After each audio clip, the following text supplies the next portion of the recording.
부터 20절은 손정호 형제가 하되 다 같이 한번 할게요. 네, 같이 읽겠습니다. 시작. 여호와께서 아브라함에게 이르시되 너는 너의 고향과 친척과 아버지의 집을 떠나 내가 네게 보여줄 땅으로 가라. 내가 너로 큰 민족을 이루고 네게 복을 주어 내 이름을 창대하게 하리니 너는 복이 될지라. 너를 축복하는 자에게는 내가 복을 내리고 너를 저주하는 자에게는 내가 저주하리니 땅의 모든 족속이 너로 말미암아 복을 얻을 것이라 하신지라. 이 아브라함이 여호와의 말씀을 따라갔고 롯도 그와 함께 갔으며 아브라함이 하란을 떠날 때 75세였더라. 아브라함이 그의 아내 사레와 북방과 하란에서 모든 소유와 얻은 사람들을 이끌고 가나안 땅으로 가려고 떠나서 마침내 가나안 땅에 들어갔더라. 아브라함이 그 땅을 지나 생일당 모든 성수의 장로에 이르시되 가나안 사람이 그 땅에 거주하였더라. 여호와께서 아브라함에게 나타나 이르시되 내가 이 땅을 내 자손에게 주리라 하신지라. 자기에게 나타나신 여호와께 그가 그곳에서 제단을 쌓고 거기서 베델 동쪽 산으로 옮겨 장막을 치니 서쪽은 베델이요 동쪽은 아이라. 그가 그곳에서 여호와께 제단을 쌓고 여호와의 이름을 부르더니 점점 남방으로 옮겨갔다. 그 땅에 기근이 들었으므로 아브라함이 애굽에 거류하려고 그리로 내려갔으니 이미 그 땅에 기근이 심하였습니다. 그가 애굽에 가까이 이르렀을 때 그의 아내 사레에게 말하되 내가 알기에 그대는 아름다운 여인이라. 애굽 사람이 그대를 볼 때 이르기를 이는 그의 아내라 하여 나는 죽고 그는 살리리니 원하건대 그대는 나의 부이라 하라. 그러면 내가 그대로 말미암아 안전하고 내 목숨이 그대로 말미암아 보존되리라 하니라. 아브라함이 애굽에 이르렀을 때 애굽 사람들이 그 여인이 심히 아름다움을 보았고 바로의 고관들도 그를 보고 바로 앞에서 칭찬함으로 그 여인을 바로 공으로 이끌어들인지라. 이에 바로가 그를 인하여 아브라함을 초대함으로 아브라함이 양과 소와 노기와 암소 나귀와 양떼를 얻었더라. 여호와께서 아브라함의 아내 사레의 영구로 바로와 그 집에 큰 재앙을 내리신지라. 바로가 아브라함을 불러서 이르되 내가 어찌하여 나를 이렇게 대접하였느냐. 내가 어찌하여 그를 내 아내라고 내게 고하지 아니하였느냐. 내가 어찌 그를 누이라 하여 나로 그를 취하여 아내를 삼게 하였느냐. 내 아내가 여기 있으니 이제 데려가라 하고. 다 같이 바로가 사람들에게 그의 일을 명하며 그들이 그와 함께 그의 아내와 그의 모든 소유를 보내었더라. 아멘. 되게 재밌는 그 창세기 12장인데요. 다 아시죠?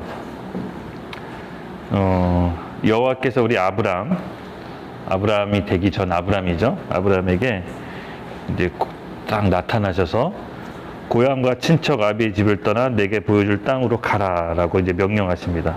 그리고 나서 약속의 말씀을 주시는데 2절에 내가 너로 큰 민족을 이루고 내게 복을 주어 내 이름을 창대하게 하리니 너는 복이 될지어다 라고 이제 말씀하십니다. 여러분 잘 아시다시피 아브라함이 이 말씀을 듣고 믿음으로 반응에 순종을 합니다. 그래서 갈대아 우르를 떠나 약속의 땅 가나안으로 아브라함이 가죠. 여러분 이게 그냥 성경에 단순하게 쭉 나와 있는데 쉬운 일이 결코 아닙니다. 기훈아 어떻게 교회에 있다가 다른 교회로 옮겼을 때 쉬웠었니? 결코 쉬운 일이야. 왜냐하면은 삶의 터전, 경제적인 기반, 내 인맥, 그동안 내가 누려왔던 모든 것들을 내려놓고 진짜 하나님의 아무리 하나님이라고 하지만 그 음성에 순종해서 간다라는 거는 내가 지금 누리고 있는 취하고 있는 모든 기득권을 포기하고 가야 된다라는 건데 이건 웬만한 사람이 아니면 할 수가 없는 거죠. 기훈이도 이제 최근에 이제 교회를 옮겼지만 결코 쉽지 않았죠, 그렇죠? 교회 친구들, 영적인 리더인 목사님들, 또 누나, 또 여러 가지 기훈이의 영적인 기반들, 평소에 누리고 있는 것들을 다 내려놓고 간다는 거는 사실은 굉장히 어려운 겁니다, 생각보다. 근데 여기서 되게 재밌는 건 아브라함이 하나님께 믿음으로 반응해서 순종하죠. 그래서 온 가족을 데리고 떠납니다. 그리고 나서 아브라함이 이제 베델 동쪽 산에 옮겨 장막을 치니 서쪽은 베델이요 동쪽은 아이라. 그곳에서 가장 먼저 한 게 뭐죠? 아브라함께서 여호와 제단을 쌓고 여호와를 이름을 부르더니 예배를 드린 거죠, 하나님께. 여러분 하나님이 떠나라고 해서 떠났을 때 순종할 수 있는 성경의 인물이 몇 명이나 된다고 보세요?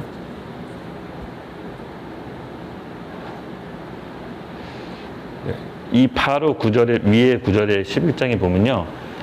하나님께서 아브라함에게 주셨던 그 축복, 열국의 아비, 그것은 사실은 그 아브라함의 아버지한테 주셨어요. 데라에게. 근데 데라가 하란에서 하나님의 음성을 듣고도 이제 가나안으로 가지 않아요. 그리고 나서 거기서 정착해 버리죠. 여러분 아시다시피 아브라함의 아버지 데라의 직업은 뭐였죠? 우상 만드는 조각. 그래서 그 우상 조각상을 만들어서 주변에서 파는 일을 합니다. 결국은 데라도 하나님을 만나도 자기의 생활 기반과 자기의 삶의 터전을 내려놓고 가는 것은 역시 어려워요. 그런데 하나님께서는 그 유업을 데라가 아니라 아브라함에게 주시죠. 근데 아브라함은 믿음으로 반응해 떠납니다. 그리고 나서 그 가나안 베델에 가서 하나님의 장막을 쳐서 하나님을 예배드립니다. 즉 하나님의 중심으로 삶으로 아브라함의 삶이 재편이 돼요. 그러니까 가나안으로 갔다라는 의미는 내 삶을 세상이 아니라 하나님의 중심으로 살겠다라고 하는 의지예요. 그게 가나안으로 간 거예요. 그러니까 우리가 하나님 중심으로 살겠다라고 말을 많이 하잖아요. 근데 중요한 것은 하나님 중심으로 산다는 게 뭐냐면요. 내 삶의 전반적으로 삶의 중심을 하나님을 예배할 수 있는 방향으로 재편하는 거야. 이거 굉장히 어려워요. 굉장히 어려워. 공동체를 떠나야 될 수도 있고 내 삶의 패턴을 바꿔야 될 수도 있고 내가 함께 있는 사람들과도 끊어야 될 수도 있어. 하나님과의 삶을 중심을 준다는 거에 바로 가나안으로 간다라고 표현한 거예요. 우리가 그렇게 인식하시면 돼요. 근데 아브라함이 가나안에 가서 하나님의 음성을 듣고 순종해 갔는데 해피했나요?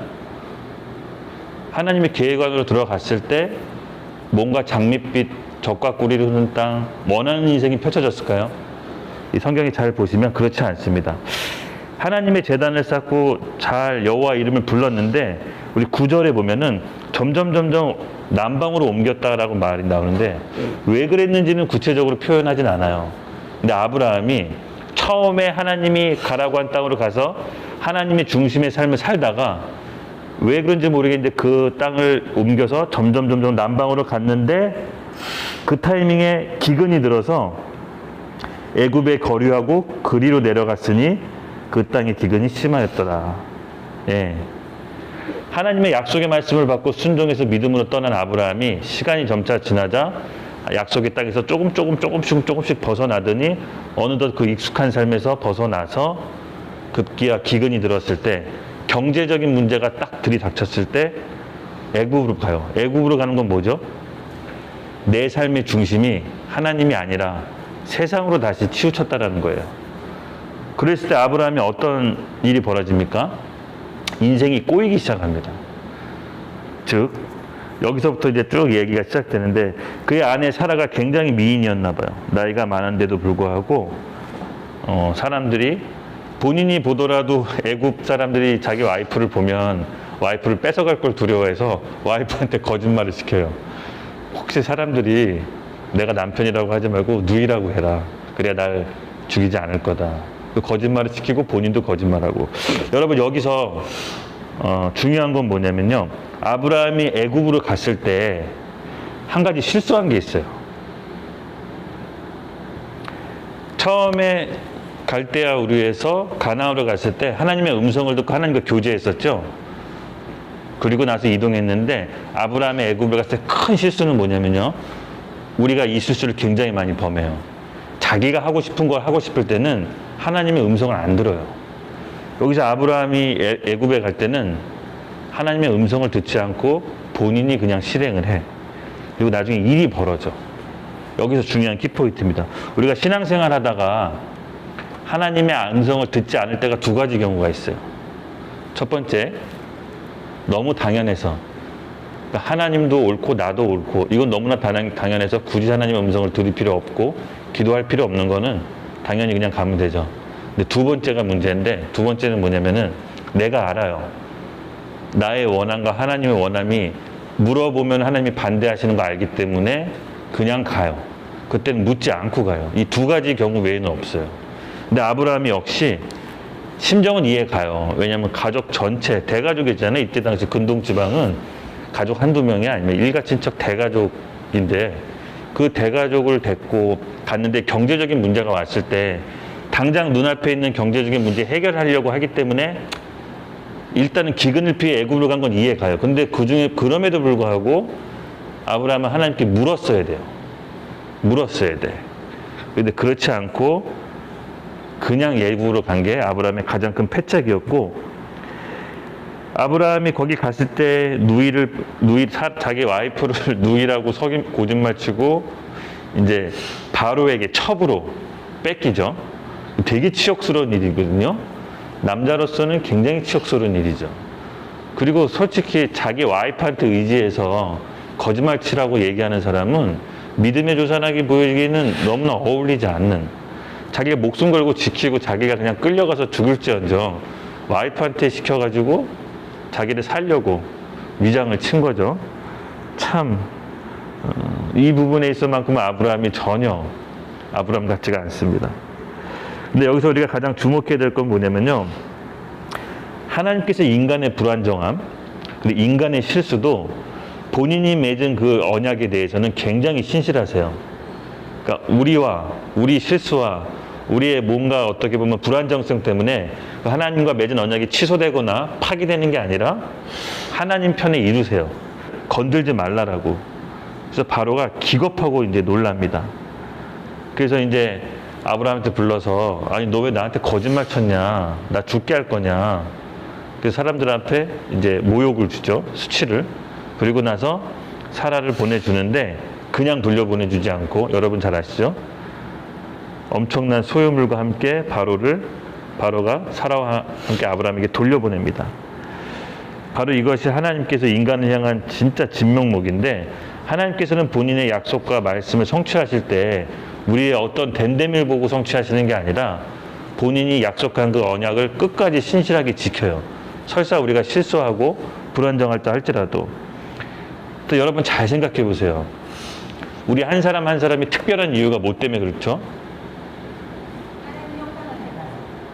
네, 맞습니다. 하나님과 함께 있어서 우리가 특별한 존재지, 하나님을 떠난 인간은 이 아브라함이 겪는 것처럼 애굽에 가서 수치와 모멸감과 뭐 엄청나게 죽을 고비를 넘겨요. 잘 생각해 보세요. 우리가 지금 뜻하지 않은 뭔가 좀 타인한테 수치를 당하거나 좀 대접을 잘 받지 못하면 잘 생각해 보세요. 영적인 걸 수도 있어요. 우리가 하나님을 떠났거나 하나님의 중심의 삶이 벗어났을 때 항상 외부로부터 오는 수치심과 모멸감이 따라와요. 무시를 당하거나.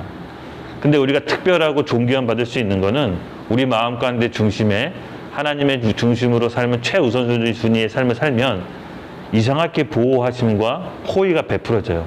그런 거 많이 느끼지 않으세요? 그러니까 어떤 일을 하던 하나님 중심의 삶을 두고 그 일을 했을 때와 내가 하고 싶은 것을 하고 했을 때는 주변 사람들이 나를 바라보는 게 너무 달라요. 그러니까 이게 어떻게 보면 하나님이 우리가 함께 하셨을 때 우리가 특별할 수 있는 이유거든요. 근데 이 부분을 많이 놓쳐요. 왜 놓치냐면은 내가 하고 싶은 게 내 계획이 있는 사람은 절대 하나님 계획 속으로 들어갈 수가 없어요. 그러니까 인간은 자기의 살고 싶은 것이 하나님의 계획으로 가는 것보다 훨씬 더 욕망이 크기 때문에 쉽게 들어가기가 쉽지 않아요. 그래서 이 하나님 계획 안으로 들어가는 사람들이 극소수예요. 그러니까 이걸 몰라서 안 들어가는 게 아니라 아는데 못 가는 거예요. 왜냐면 자기 삶, 자기 계획이 따로 있기 때문에. 그래서 예수님 믿고 구원받았지만 여전히 하나님의 편향님께 계획으로 들어가지 못하고 평행적인 신앙생활을 하는 경우가 거의 대부분이에요. 주변에 어떤 영향력이나 임팩트를 미치지 못하고 계속해서 갈등하면서 그냥 살아요. 근데 그러면서 사역도 하고 뭐 기도 생활도 하고 다 해요. 근데 자기 삶은 그대로 자기 삶을 살아요. 어느 정도까지만 하나님께 자기 삶을 양보하지 그 계획 안으로 들어가려고 하진 않아요. 근데 이게 우리의 삶에 어떻게 보면 좀 문제거든요. 근데 여러분, 하나님이 그 사람을 통해서 복을 주시고 하나님의 비전과 계획을 이루기 위해서는 세 가지가 필요한데요. 세 가지 절차라고 표현할게요. 하나님이 사람을 만드는데 세 가지 절차인데, 첫 번째 뭐냐면요, 그의 마음속에 하나님의 소원을 심겨줘요. 그게 내 소원인지 하나님 소원인지는 몰라. 근데 그게 하고 싶고 어디서부터 왔는지 모르겠는데 그 마음 가운데 그 일에 대한 열망이 생겨요. 근데 그게 처음엔 내가 하고 싶은 건지 하나님이 주시는지 잘 분별이 안 돼요. 근데 그거를 딱 받은 사람은, 여러분 잘 보세요. 하나님의 약속과 비전을 받은 사람은 하나님께서 그것을 이루기 위한 장소로 이동해요. 성경의 인물도 보면 모세도 그렇고 야곱도 그렇고 하나님이 비전을 주시고 끝내는 게 아니라 반드시 그 비전과 꿈을 이루기 위한 장소로 이동시켜요. 근데 그게 꼭 장소일 수도 있고 지역일 수도 있고 어느 공동체일 수도 있어요. 여러분, 하나님께서 주신 언약과 말씀과 비전이 있으신가요? 근데 그 하나님께서는 그걸 이루기 위한 장소가 꼭 필요하세요. 여기 보시면 아브라함 있잖아요. 열국의 아비를 하겠다라고 하나님께서 아브라함에게 축복해 주시잖아요. 그러면 그냥 그 자리에서 축복하면 돼요. 열국의 아비 자기가 사는 갈대 우르에서 하면 되는데 꼭 이동시켜요. 가나안으로. 그러니까 왜 그런지는 모르겠지만 하나님이 일하시는 방법인 것 같아. 하나님이 예배받고 하나님이 원하시는 장소가 있어요. 그리로 이동을 해야 돼요. 근데 반면에 어떤 사람에게는 이동이 아니라 그대로 머물기를 원하세요. 거기가 하나님이 원하시고 예배하시고 하나님이 계획이 이루어진 비전의 장소라면 이동해서는 안 돼요. 우리 부부가 하나님께 약속의 말씀 받고 여의도로 이동하지 않고 물레동에 있었던 것처럼 어떤 이들에겐 그대로 있기를 원하세요. 그러니까 중요한 키포인트는 뭐냐면은 내가 이동해야 될 때 아니면 머물러야 될 때 기도로 분별해야 되지만 제가 말씀을 통해서 받은 하나님께 받은 마음은 뭐냐면요. 어느 곳이든 이동하든 있든 내가 하나님 중심으로 삶을 드릴 수 있는 곳이 어느 곳인가를 분별하세요. 근데 만약에 이동했을 때 내가 하나님 중심으로 삶을 드릴 수 없다라면은 이동하지 않는 게 맞아요. 근데 하나님 중심으로 드리는 삶을 이동하기 위해서는 반드시 이동해야 돼요. 근데 장소일 수도 있고 어느 공동체일 수도 있어요. 내 개인의 비전과 계획은 반드시 공동체 비전하고 같이 가요. 분리해서 가지 않아요. 그렇다면 여러분 잘 생각해 보십시오. 하나님께 받은 그 비전과 언약이 있다면은 내가 지금 머물러야 되는지 이동해야 되는지 기도하세요. 그 기준은 뭐다? 내가 하나님 중심으로 살 수 있는 곳이 어딘지를 분별하면 돼요. 그러기 위해서는 대가가 따라요. 내가 누리고 있는 기득권, 경제적인 기반, 인맥, 그리고 여러 가지 누리고 있는 혜택들을 놓고 가야 돼요. 근데 하나님 중심으로 살겠다고 하는 그 믿음은 하나님께서 그 잃어버렸고 놓고 왔던 것들을 없애시냐? 없애십니까? 아니죠. 믿음으로 반응했던 우리에게 반드시 하나님께서는 갑절로 몇 배의 축복으로 보상해 주세요. 그리고 세 번째, 그렇게 해서 약속의 말씀을 받고 하나님께서 원하는 장소로 이동했다면 연단과 훈련이 들어가요. 이 부분을 또 놓쳐서 결국은 하나님의 계획이 이루어지지 못하는 경우가 있는데 이 연단과 훈련 없이 하나님 계획이 그 인생 가운데 그대로 풀어지는 경우는 거의 못 봤어요. 그 연단과 훈련은 뭐냐면요. 하나님이 그 인생 가운데 쓰시고자 하는 마음의 그릇, 그리고 하나님의 마음을 품고 영혼을 살리고자 하는 그 마음을 결국은 만들어내는데 인간이 하나님께 반응하는 순종과 함께 하나님의 연단과 훈련이 동시에 들어갔을 때 하나님이 비로소 우리 가운데 하나님이 이루고자 하시는 계획들이 펼쳐집니다. 대부분 여기까지 가기도 쉽지가 않아요. 그러니까 이 믿음과 신앙생활은 좁은 문이라고 했죠. 찾는 이가 없다 그러겠어요. 그러니까 예수님이 직접 말씀하신 거예요. 사실 우리가 구원받고 예수님 믿고 구원받았음에도 불구하고 여전히 주변 사람들에게 영적 임팩트나 좋은 영향력을 끼치지 못하는 건 뭐냐면은 내가 내 삶이 살고 싶은 계획이 따로 있고 하나님의 계획이 따로 있어서 그래요. 결국 하나님 계획 안으로 들어가야 하나님께서 우리를 통해서 그분의 창대한 계획이 이루어지는데 그 길로 가는 사람이 극소수다. 좁은 문이다. 찾는 이가 없다라고 예수님이 말씀하시는 거예요. 우리의 선택은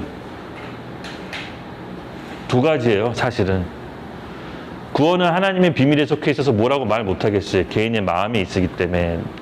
구원 받았다라고 우리가 생각했을 때 우리가 하나님 계획 안으로 축복받은 인생을 살 거냐, 아니면 여전히 아무런 영향력도 끼치지 못하고 나 하나 잘 먹고 잘 살고 늙어서 죽는 인생으로 갈 거냐. 그 선택은 결국 우리가 하게 되는 거죠. 근데 하나님과 언약을 맺은 사람은요, 하나님이 끝까지 책임지세요. 결국은 그 어려움 가운데, 인생 가운데 고난과 환난, 고통이 오지만 결국은 하나님은 그 사람을 통해서 성경에 말했지만 한 지역, 한 나라, 모든 사람들을 살릴 수 있는 그릇으로 만들어내시죠. 저와 여러분이 그 하나님의 계획으로 전 들어갔다라고 믿고 싶어요. 들어갔다라고 믿고 싶어요. 잊지 맙시다. 하나님의 계획이 우리에게 풀어지기 위한 세 가지 조건. 첫째, 우리의 마음의 소원을 먼저 주시고, 둘째, 그러기를 이루기 위한 공동체 장소, 하나님의 삶을 최우선으로 두고 살 수 있는 곳으로 이동하시고, 세 번째는 훈련과 연단이 기다리고 있다. 이것을 우리가 잊지 맙시다. 하나님께서는요, 너무나 신실하셔서 결국은 우리가 하나님을 놓지 않으면 하나님도 우리를 절대로 놓지 않으세요. 여러분이 우리가 그 길을 지금 달려갑시다. 또 도전하고 축복합니다.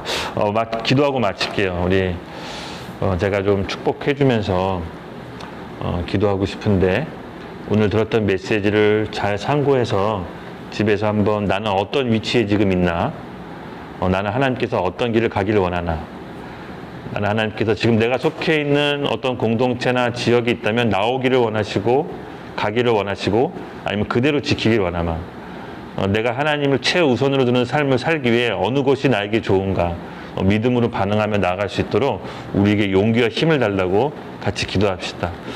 같이 기도하겠습니다. 하나님 아버지 감사합니다.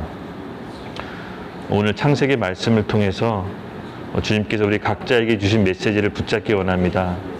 주님, 믿음으로 반응해 하나님께 순종하며 나아간 우리 아브라함의 믿음을 보시고 하나님께서 의롭다고 여겼듯이 주님, 우리에게 그 믿음을 허락하셔서 믿음으로 그물을 던지며 하나님께서 주신 마음 따라 달려나갈 수 있도록 하나님 저희 한 사람 한 사람 붙잡고 이끌어 주시옵소서.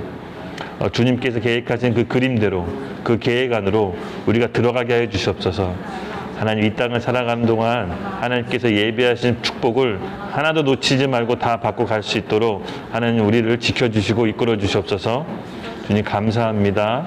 예수님의 이름으로 기도드렸습니다. 아멘.